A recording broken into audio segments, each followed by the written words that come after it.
7h-5, la question santé d'Europe 1. Thomas Soto. Leur nom scientifique, c'est les pédiculoses. Mais vous les connaissez et vous les avez même peut-être déjà rencontrés sur leur nom courant, les poux. Bonjour, docteur Kierzek. Bonjour Thomas. Ça vient d'où les poux ? Ça vient de la tête du petit voisin qui est à côté dans la salle de classe. Non, alors c'est un insecte hématophage, c'est-à-dire que ça va manger le cuir chevelu et ça va manger le sang sur la tête, qui est l'environnement idéal, hein, c'est 28-32 degrés de température.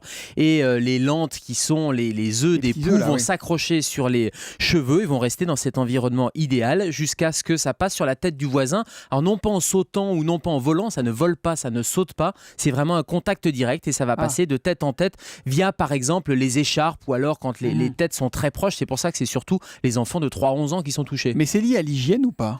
Pas du tout. C'est-à-dire que c'est une catégorie de poux. Alors on sait qu'il y a les poux de corps ou les poux de pubis, mais les poux de tête ne sont pas liés à l'hygiène. Autant pour le pubis et le corps, c'est lié à l'hygiène, autant pour la tête, c'est pas du tout une histoire d'hygiène. Vous avez beau vous laver et vous aurez quand même des poux si votre voisin en a. Alors ça gratte, ça démange, ça c'est pour les symptômes, mais est-ce que ne pas les soigner correctement peut poser de vrais problèmes de santé ? Non, alors c'est un insecte qui ne va pas, par exemple, donner des maladies particulières. En revanche, ça peut surinfecter parce qu'à force de se gratter, l'enfant ou même l'adulte va irriter le cuir chevelu ou la zone avec les poux et vous risquez une surinfection, mais il n'y a pas de danger particulier. Bon. Et une fois qu'on les a, qu'est-ce qu'on fait ? Alors il paraît qu'ils sont de plus en plus résistants aux shampoings et aux autres produits anti-poux.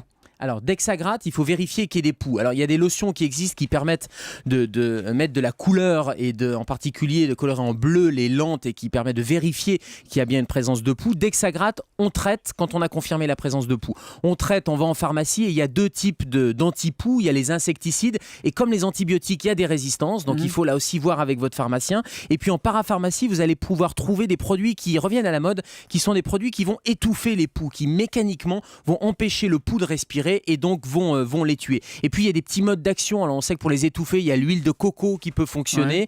Attention aux huiles essentielles, ça peut être bien à titre préventif, mais il faut vraiment diluer l'huile de lavande en particulier parce que c'est très irritatif et ça peut être toxique chez l'enfant. Dernière question, à la maison, il faut prendre des précautions particulières pour éviter que le petit dernier contamine tout le monde ? Oui, bien sûr. C'est-à-dire qu'il va falloir vérifier la tête de tout le monde et en particulier des adultes qui vont se gratter. Et attention, c'est psychologique. Donc il faut vraiment vérifier que c'est pas uniquement un grattage psychologique. Il faut aller laver.